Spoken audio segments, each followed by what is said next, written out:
நமது மெய்ப்பரும் நமது மீட்பரும் நமது ஆண்டவருமாகிய இயேசு கிறிஸ்துவில் பிரியமான உறவுகளே, நாள்தோறும் வத்திக்கான் வானொலியின் நிகழ்ச்சிகளை அருள் ஒளி இணையதளம் வழியாக உங்களுக்கு நாங்கள் ஒளிபரப்புகின்றோம்.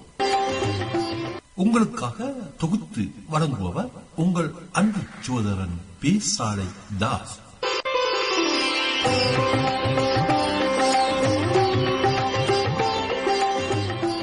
லௌதேத்தூர் இயேசுஸ் கிறிஸ்துஸ். இயேசு கிறிஸ்துவுக்கு புகழ். தமிழ் கூறும் நல்லுலகில் வாழும் அனைத்து அன்புள்ளங்களுக்கும் வத்திக்கான் வானொலியின் வணக்கம். இறைவன் உங்கள் உள்ளத்தையும் இல்லத்தையும் தன் அன்பாலும் அருளாலும் அமைதியாலும் இன்றும் என்றும் நிரப்புவாராக.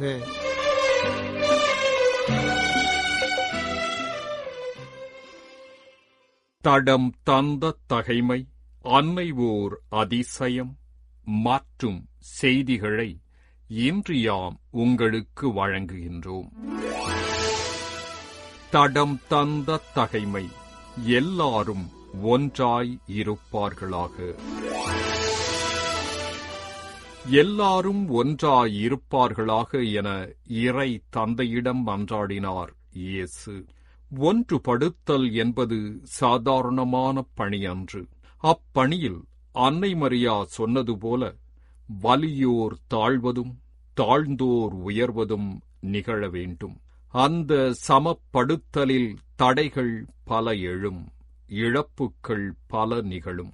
எனினும் துணிவோடு உழைக்க வேண்டும் என்ற ஊக்கத்தை தனது வேண்டுதல் வழியாக முன்வைக்கின்றார் இயேசு. இன்றும் ஜாதி, சமய, நிற, மொழி, பால், வர்க்க, திறன் என பல மட்டங்களில் மனிதரை பிரித்து முன்னெடுக்கும் ஒவ்வொரு செயலும் இறைமையை கூறுபோடுதலாகும். இச்சமூகத்தை சமப்படுத்தல் நம் முன்பாக உள்ள மாபெரும் சவால். ஆடுகளின் ஒற்றுமை சிங்கத்தை பசியோடு படுக்கச் செய்யும். இறைவா, மானுடம் ஒன்றிக்க என்னை முழுமையாக அர்ப்பணிக்கும் தியாக மனம் தாரும். அன்னை ஓர் அதிசயம். ரோம் புனித மேரி மேஜர் பெருங்கோயில். அன்பு நேயர்களே, அம்மா என்ற சொல்லுக்கு இணையான வேறு சொல் இவ்வுலக மொழிகளில் கிடையாது. ஆண்டவர் இயேசுவின் அன்னையான மரியா ஒரு வரலாற்று மனிதர், ஒரு காவிய நாயகி. இயேசு எனும் மகா காவியத்தை ஈன்றெடுத்தார் என்பதால் அவரும் காவியமாகவே திகழ்கின்றார். இந்த அன்னை விசுவாசத்தின் தாய். இறைவனது வார்த்தையை நம்பியதால் பேறு பெற்றவர் என போற்றப்பட்டவர். இறைவனால் ஆகாதது எதுவுமே இல்லை என்பதை முழுமையாக நம்பியவர். இறைவனின் தாயாம் அன்னை மரியாவை கத்தோலிக்க கிறிஸ்தவர்கள் கொண்டாடும் போது பிற கிறிஸ்தவ சபையினரும் பிற மதத்தவரும் கூட அந்த தாயை போற்றுகின்றனர். இதற்கு உலகெங்கிலும் இருக்கின்ற அன்னை மரியா திருத்தலங்களே சான்று. உலகின் 4 பெருங்கோவில்களில் ஒன்றாக இருந்து விசுவாசிகளையும் சுற்றுலா பயணிகளையும் வெகுவாக கவர்ந்து வந்த ரோம் நகரின் மேரி மேஜர் என்ற அன்னை மரியா திருத்தலம் இன்று பெரிய அளவில் மக்களை கவர்ந்து வருகின்றது என்றால் திருத்தந்தை பிரான்சிஸ் அவர்கள் அங்கு அடக்கம் செய்யப்பட்டுள்ளது ஒரு காரணம். அண்மை கால திருத்தந்தையர்கள் வழக்கமாக புனித பேதுரு பெருங்கோவிலிலேயே அடக்கம் செய்யப்பட்டிருக்க, திருத்தந்தை பிரான்சிஸ் அவர்கள் அன்னை மரியா மீது அளவற்ற பக்தி கொண்டவராக இருந்ததால் அந்த பெருங்கோவிலில் உள்ள சாலூஸ் போப்புலி ரொமானி என்ற அன்னை மரியா திருவுருவப் படம் வைக்கப்பட்டிருக்கும் சிற்றாலயத்திற்கு அருகில் அவர் விருப்பப்படியே அடக்கம் செய்யப்பட்டிருக்கின்றார். அந்த பெருங்கோவில் குறித்து இன்றைய நம் நிகழ்ச்சியில் நோக்குவோம்.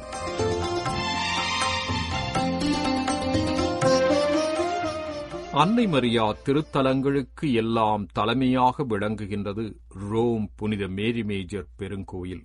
மேரி மேஜர் என்ற பெயரிலேயே இந்த பெருங்கோவிலினுடைய பெருமைகள் தெரியவரும். இது ரோமையில் உள்ள 4 தொன்மைமிக்க பெருங்கோவில்களில் ஒன்று. ரோம் எஸ்குலின் குன்றின் மீது அமைந்துள்ள இந்த பெருங்கோவில் 4ஆம் நூற்றாண்டில் கட்டப்பட்டது. ஆயினும் இதற்கு முன்னதாகவே இந்த இடத்தில் மரியாவுக்கென முதலில் ஆலயம் கட்டப்பட்டதாக 13ஆம் நூற்றாண்டில் பர்த்தலோமே தே திரெந்தோ என்ற துறவி கூறியிருக்கின்றார்.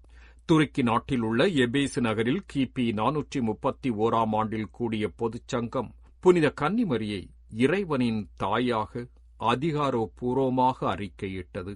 தியோதோத்தோகோஸ், அதாவது மரியா இறைவனின் தாய் என்று அறிவிக்கப்பட்ட பின்னர் புனித கன்னிமரியா பக்தியும் பரவலாக பரவியது.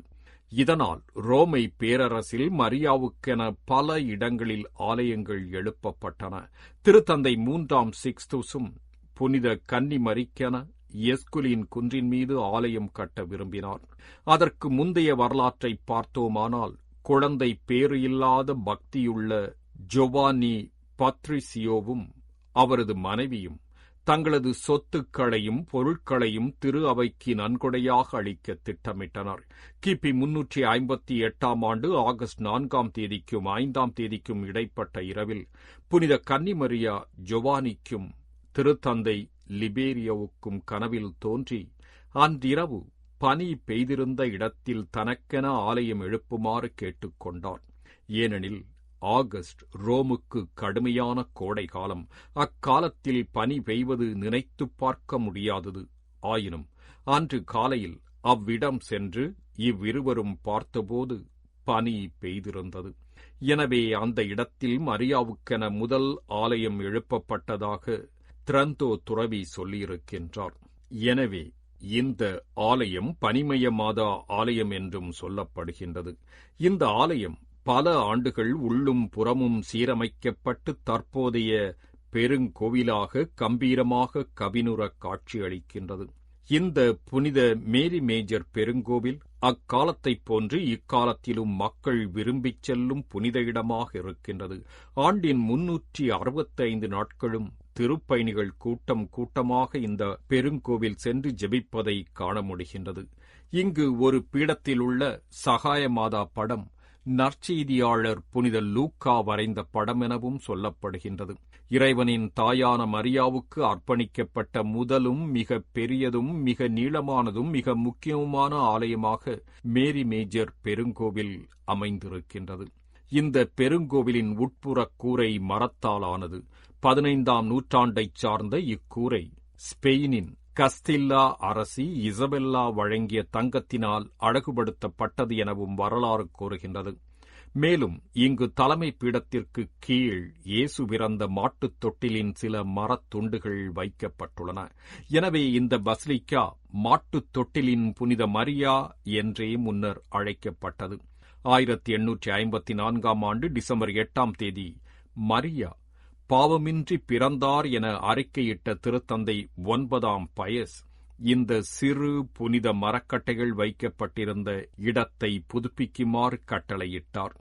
இந்த புனித மரக்கட்டளைகள் 642ஆம் ஆண்டில் திருத்தந்தை 1ஆம் தியோதோர் காலத்தில் ரோமைக்கு கொண்டுவரப்பட்டிருந்தன.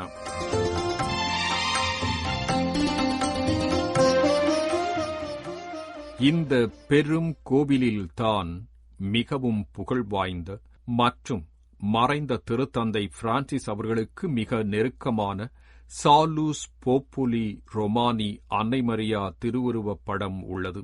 590ஆம் ஆண்டு ரோம் நகரில் கொள்ளை நோய் பரவியிருந்த வேளையில் திருத்தந்தை பெரிய கிரகரி அவர்கள் சாலூஸ் போப்புலி ரொமானி என்ற இந்த திருவுருவப் படத்தை நகரெங்கும் ஊர்வலமாக எடுத்துச் சென்றார்.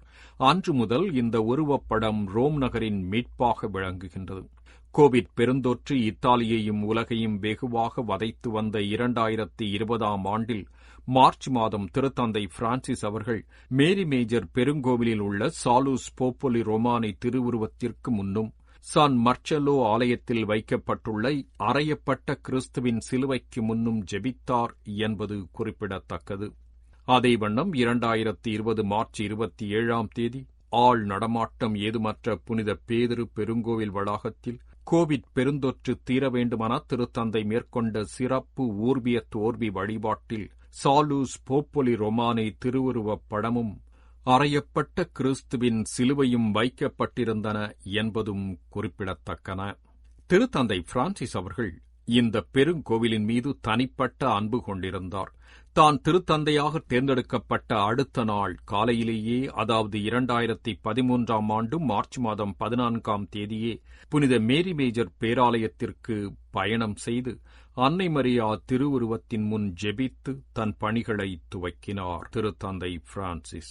அதுபோல் எனது மண்ணக வாழ்வின் இறுதிப் பயணம் பழம் பெருமை வாய்ந்த இந்த மரியன்னை பெருங்கோவிலில் முடிவடைய வேண்டுமென நான் விரும்புகின்றேன் என்றும் எழுதி வைத்துள்ளார். எனது ஒவ்வொரு வெளிநாட்டு திருப்பயணத்தின் போதும் தொடக்கத்திலும் முடிவிலும் இறைவேண்டல் செய்ய நான் இங்கு வருகின்றேன் என்றும், நம்பிக்கையுடன் எனது உள்ளத்தின் நோக்கங்களை தூய்மைமிகு அன்னை மரியாவிடம் ஒப்படைத்து அவருடைய இளகிய மற்றும் தாய்வழி கவனிப்பிற்கு நன்றி செலுத்துகின்றேன் என்றும் உருக்கமாக தன் இறுதி விருப்ப ஆவணத்தில் கூறியுள்ளார். உடல் சுகவீனமுற்று 38 நாட்கள் மருத்துவமனையில் சிகிச்சை பெற்று திரும்பும் வழியிலும் நேரடியாக வத்திக்கானிற்கு வராமல் புனித மேரி மேஜர் பெருங்கோவில் சென்று வாசலில் அங்குள்ள தலைமை குருவை சந்தித்து தன் சார்பாக அன்னை மரியா திருவுருவத்திற்கு மலர்க்கொத்தை சமர்ப்பிக்குமாறு கேட்டு மலர்க்கொத்தையும் வழங்கினார். பின்னர் உடல் நலமுற்றிருந்த நிலையிலும் ஏப்ரல் 12 சனிக்கிழமை, அதாவது புனித வாரத்தின் முதல் நாளாகிய குருத்து ஞாயிறுக்கு முந்தைய நாள், வத்திக்கானுக்கு ஏறக்குறைய 5 கிலோமீட்டர் தூரத்தில் உள்ள மேரி மேஜர் பெருங்கோவில் வந்து சக்கர நாற்காலியில் அன்னை மரியா திருவுருவம் முன், அதாவது சாலூஸ் போப்பொலி ரொமானி திருவுருவம் முன் சிறிது நேரம் ஜெபித்தார். தனது தலைமைத்துவ பணியின் 12 ஆண்டுகளில் 126 முறைகள் ரோம் புனித மேரி மேஜர் பெருங்கோவில் சென்று ஜெபித்துள்ளார் திருத்தந்தை பிரான்சிஸ். தன் பதவி காலத்தின் போது புனித மேரி மேஜர் பெருங்கோவிலில் உள்ள அன்னை மரியா திருவுருவத்திற்கு 2023 தங்க ரோஜா ஒன்றையும் பரிசளித்துள்ளார் நம் திருத்தந்தை பிரான்சிஸ்.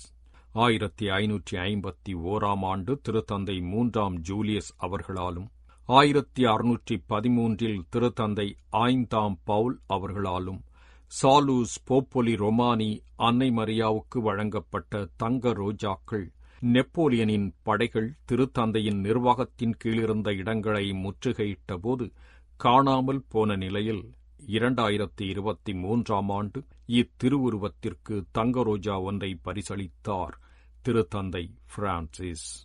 மேரி மேஜர் பெருங்கோவிலுக்கு உள்ளேயுள்ள சாலூஸ் போப்பொலி ரொமானி, அதாவது ரோம் மக்களின் மீட்பு என்ற பெயருடன் அமைந்துள்ள அன்னை மரியாவின் திருவுருவப் படத்தை தாங்கியிருக்கும் சிற்றாலயத்திற்கு அருகில் திருத்தந்தையின் கல்லறை அமைந்துள்ளது.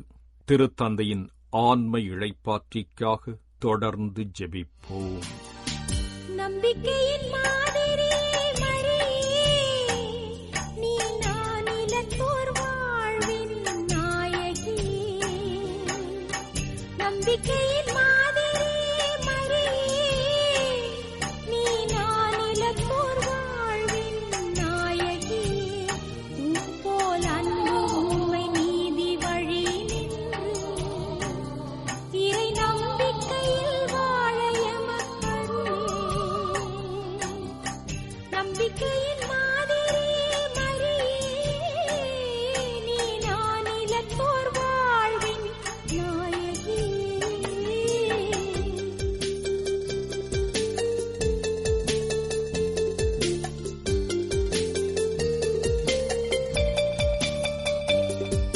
வானிறைவன் வாழ்த்தினையே உவப்புடனே ஏற்றாய், அவர் வார்த்தையினை இதயத்தில் உயிர் போல காத்தாய்.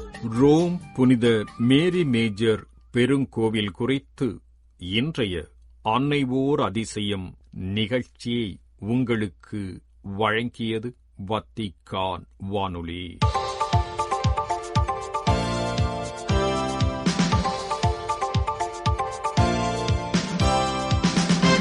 செய்திகள். தென் சூடான் தலைவர்களின் கால்களை முத்தமிட்டு அமைதியின் பரிசை வேண்டி கேட்டுக்கொண்டவர் திருத்தந்தை பிரான்சிஸ் என்றும், தலைமுறைகளுக்கு இடையிலான சந்திப்பு, உரையாடல் போன்றவற்றை அதிகமாக வலியுறுத்தியவர் அவர் என்றும் எடுத்துரைத்தார் கர்தினால் லியோனார்தோ சாந்திரி. ஏப்ரல் 30 புதன்கிழமை அன்று மாலை புனித பேதுரு பெருங்கோவிலில் இறைப்பதம் அடைந்த திருத்தந்தை பிரான்சிஸ் அவர்களுக்கான 9 நாள் ஜபக்காலத்தின் 5ஆம் நாள் திருப்பலியை நிறைவேற்றிய போது இவ்வாறு கூறினார் கர்தினால் லியோனார்தோ சாந்திரி. நீ மனம் திரும்பிய பின் உன் சகோதரர்களை உறுதிப்படுத்து என்ற இயேசுவின் வார்த்தைகளுக்கேற்ப தனது சகோதரர்களை நம்பிக்கையில் உறுதிப்படுத்திய திருத்தூதர் பேதுரு, கிறிஸ்து உயிர்த்தெழுந்தார், அவர் நமக்காக என்றும் வாழ்கின்றார் என்பதை தனது வாழ்வில் அதிகமாக வலியுறுத்தினார் என்றும், தலைமை ஏற்பது பணியாற்றுவது என்ற விழிப்புணர்வுடன் நாம் ஒவ்வொரு நாளும் பணியாற்ற அழைக்கப்படுகின்றோம் என்றும் வலியுறுத்தினார் கர்தினால் சாந்திரி. முதியவர்களுக்கும் இளைஞர்களுக்கும் இடையிலான சந்திப்பு இல்லாமல் எதிர்காலம் இல்லை, வேர்கள் இல்லாமல் வளர்ச்சி இல்லை, புதிய தளிர்கள் இல்லாமல் மலர்கள் மலர்வது இல்லை என்று வலியுறுத்தியவர் திருத்தந்தை பிரான்சிஸ் என்றும், கடவுளின் தாயும் திரு அவையின் தாயுமான அன்னை மரியாவிடம் அளப்பரிய அன்பும் பக்தியும் கொண்டிருந்த திருத்தந்தை அவர்களின் ஆன்ம இளைப்பாற்றிக்காக அன்னை மரியிடம் பரிந்து பேசுவோம் என்றும் எடுத்துரைத்தார் கர்தினால் சாந்திரி. கர்தினால்கள் அவையில் 120 கர்தினால்கள் பங்கேற்க வேண்டும் என்று கூறப்பட்டிருக்கும் நிலையில் திருத்தந்தையை தேர்ந்தெடுக்கும் கான்க்ளேவில் 133 கர்தினால்கள் பங்கேற்க இருப்பது இதுவே முதல் முறையாகும். இதற்கு முன் 1978ஆம் ஆண்டில் நடைபெற்ற கான்க்ளேவில் 111 பேரும், 2005 மற்றும் 2015 ஆகிய ஆண்டுகளில் நடைபெற்ற கான்க்ளேவில் 115 கர்தினால்கள் மட்டுமே பங்கேற்றனர் என்பது குறிப்பிடத்தக்கது. வருகின்ற மே 7 புதன்கிழமை மாலை தொடங்க இருக்கும் கான்க்ளேவில் 135 கர்தினால்கள் பங்கேற்க இருக்கின்றார்கள் என்று அறிவிக்கப்பட்ட நிலையில் 2 கர்தினால்கள் இதில் பங்கேற்க முடியாத காரணத்தை வெளியிட்டுள்ளனர். மே 7 புதனன்று தொடங்க உள்ள கான்க்ளேவ் கடவுளின் விருப்பத்தையும் அருளையும் நாடும் விதமாகவும், ஆன்மீக தெளிந்து தேறுதலை வெளிப்படுத்தும் விதமாகவும் இருக்க இறைமக்கள் அனைவரும் ஜெபிக்க வேண்டுமென்று அழைப்பு விடுத்துள்ளது திருப்பீடம். திரு அவையை வழிநடத்த இருக்கும் 267வது திருத்தந்தையை தேர்ந்தெடுப்பதற்காக கர்தினால்கள் அனைவரும் ரோமில் ஒன்று கூடி கான்க்ளேவ் நடைபெறுவதற்கான முன் ஏற்பாடுகளில் ஈடுபட்டுள்ள நேரம் அவர்கள் அனைவருக்காகவும் இறைமக்கள் அனைவரும் சிறப்பான முறையில் ஜெபிக்க வேண்டுமென்று வலியுறுத்தியுள்ளது திருப்பீடம். புதிய திருத்தந்தையை தேர்ந்தெடுக்கும் பொறுப்பும் கடமையும் கொண்ட இந்நேரத்தில் இறைமக்களின் வல்லமையுள்ள ஜெபம் கர்தினால்கள் அவைக்கு தேவை என்றும், திரு அவையில் கிறிஸ்துவின் ஒரே உடலின் உறுப்பினர்கள் நாம் அனைவரும் என்ற ஒற்றுமையை வளர்க்கும் உண்மையான ஆற்றலினை ஜெபத்தின் வழியாக பெற முடியும் என்றும் கர்தினால்கள் நினைவு கூர்ந்துள்ளனர். திருத்தந்தை பிரான்சிஸ் அவர்களின் அடக்க திருப்பலியின் போது உலகெங்கிலும் இருந்து வந்திருந்த மக்களுக்கு பாதுகாப்பும் சிறந்த போக்குவரத்து வசதிகளையும் ஏற்படுத்தி கொடுத்து உதவிய ரோம் நகர தன்னார்வலர்கள் மற்றும் அமைப்புசார் நிறுவனங்களுக்கு தனது நன்றியினை தெரிவித்துள்ளார் கர்தினால் ஜோவானி பத்திஸ்தா ரே.